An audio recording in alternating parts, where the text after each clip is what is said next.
maraming nakakapansin, bakit na di makita? Naninibago ang marami. Ang tahimik ngayon ni Ombudsman Boying. Hmm? Alam naman natin na si Ombudsman Boying Rimulya, lalo na nung na-appoint na siya, na talagang siya na yung ombudsman, bagong ombudsman, halos araw-araw, halos araw-araw, walang linggo na hindi nagpapa-interview itong si Ombudsman Boying Rimulya. Sa katunayan, kinakantsawan nga siya ng pinalitan niyang dating ombudsman na si Samuel Martires. Sabi ni Samuel Martires, hindi ka naman dapat laging magpapa-interview bilang ombudsman. Hindi mo naman trabaho yan na laging humaharap sa media. Pero pinanindigan yan ni Ombudsman Boying. Sabi niya hindi. Kailangan kong i-update ang mamamayang Pilipino sa nagiging trabaho ng ombudsman. At tama naman yon. Nagustuhan ng mamamayang Pilipino, nagustuhan na ang kanyang ginagawa. Lalo pa, sa harap ngayon ng grabing korupsyon, sa grabing mga anomalyang ito, gustong makita, malaman ng taong bayan ano ang ginagawa ng ombudsman, ano ang ginagawa ng gobyerno para mahabol, mapanagot ang mga korap na opisyal ng bansang ito. Yun. Kaya, actually, grabe ang pagsaludo ng mga tao kay Ombudsman Boying sa ginagawa niyang yun. At bawat sabihin niya, sabi ni Boying Rimulya, bago magpasko, maraming huhulihin dyan. December 15, bago mag-December 15, lalabas ang mga warrant of arrest niya. At sabihin ko to sa inyo, maraming politiko dyan, senador, kongresista, magpapasko sila sa kulungan. Problema, pitsa 27 na ngayon, walang nagpapasko sa kulungan ng politiko. Ngayon, ang problema, hindi mo makita si Boying Rimulya. Hindi mo siya makita. Ang nakikita ngayon na Rimulya nitong nakaraang mga araw, si John Vic, yung Secretary of Interior and Local Government. Pero, siyempre, kauna-unawa naman yon. Bakit si John Vic yung nakikitang Rimulya? Ay, siyempre, issue ni ano yan, issue ni Cabral. O siyempre, ano yun? Hindi naman tungkol yon sa ang mas issue doon kung pinatay ba o nagpakamatay. Ano bang nangyari kay Cabral? O di siyempre, mga autoridad ang kailangan doon. At yun yung papel naman ni John Vic Rimulya. Pero, ang isa pang napansin natin, malamang yun ang dahilan, siguro nahiya din itong si Boying. Siguro nahiya din itong si Boying. Kasi siya yung siya yung grabe yung mga sinabi tungkol sa bago magpasko. Mark my word. Parang kulang niya na lang sabihin, itaga nyo sa bato. Ano siya?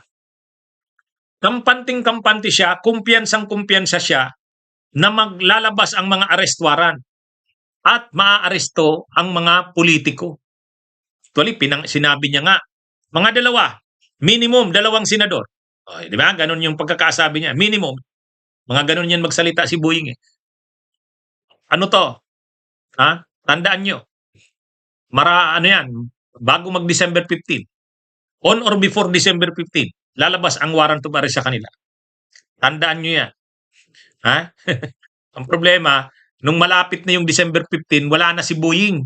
Hindi na nagpapa-interview. Ang alam natin, pumunta sa abroad.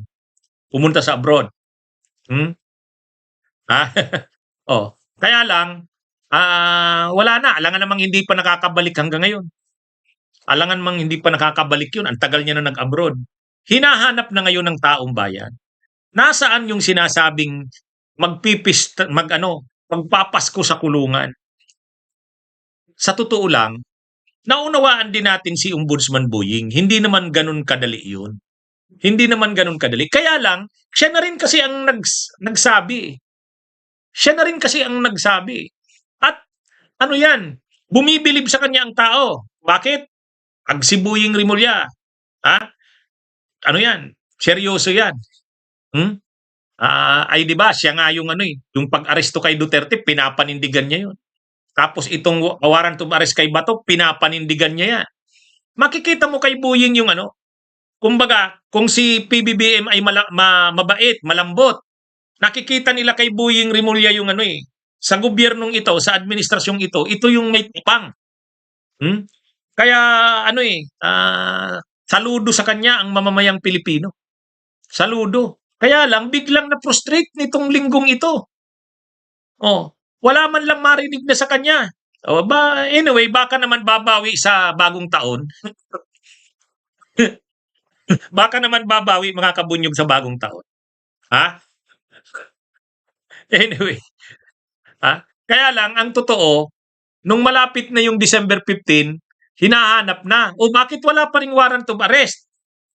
Bakit wala pa ring warrant of arrest? Tapos walang warrant of arrest nung December 15. Sabi naman natin, hindi. Pasko naman eh. Ang Pasko naman December 25 pa eh. Bigyan pa natin ng time. O pagkatapos ngayon, hindi.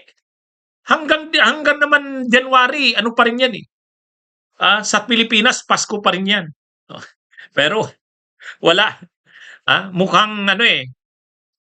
Ako, nung diniscuss ko to, bakit parang walang maaaresto ngayon?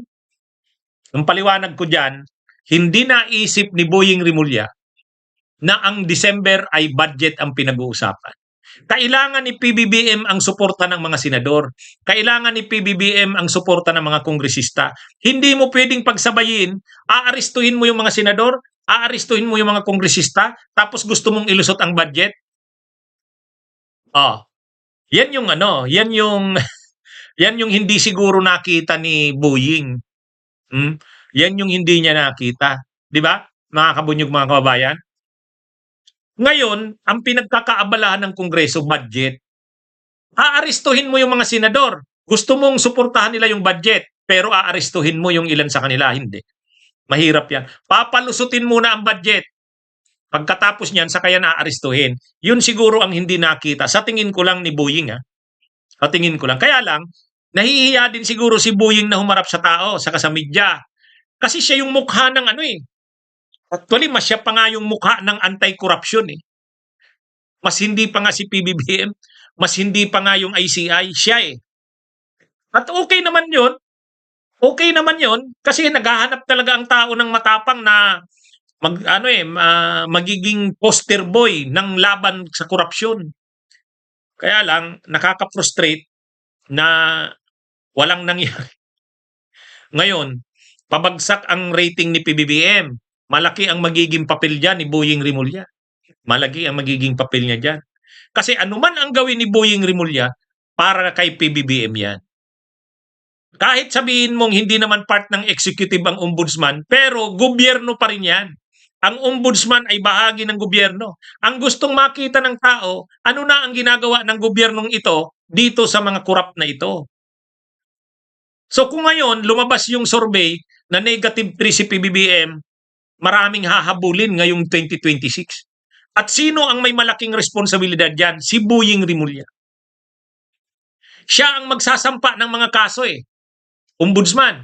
At pagkasampa ng mga kaso na yan, maglalabas ng arrest warrant, trabaho naman ng kapatid niya, si Junvic Rimulya, pag-aresto naman. Kaya malaki ang tinatanaw na utang na loob ng administrasyon ni Marcos sa magkapatid na Rimulya na yan. Si Ombudsman Boying Rimulya, yan ang magde-decide ng pagsampa ng mga kaso. Pagkatapos niyan, papalo upin yan sa korte, Sandigan Bayan, lalabas na ang arrest warrant. Paglabas ng arrest warrant, aresto. Sino naman yan? PNP yan. Si Junvic Rimulya na yan. Kaya ano ito, ngayon, mabuti na lang. Mabuti, masama namang sabihin mabuti na lang. Saved by the bell. Saved by the bell si Ombudsman Boying. Ang atensyon ng tao ngayon nandun kay Cabral. Kung wala yang nangyari na yan kay Cabral, talagang aaraw-arawin, gagabi-gabihin, hahanapin yung nasaan na yung mga sinasabing makukulong ngayong Kapaskuhan. Diba, mga kabunyog, mga kababayan? Pero basta tayo, bigyan pa rin natin si Boying ng panahon. Kaya lang, leksyon din to sa kanya. Leksyon din to sa kanya. Bawat sabihin niya, naghihintay ang taong bayan, naniniwala ang taong bayan. Ang problema, hindi natupad. Anyway, bibigyan siya ng pagkakataon. Mga unang araw ng Enero, dapat gawin niya na yan. Dapat gawin niya na yan. Pag hindi, Masisira. Masisira ang kampanya laban sa korupsyon. Masisira ang administrasyon.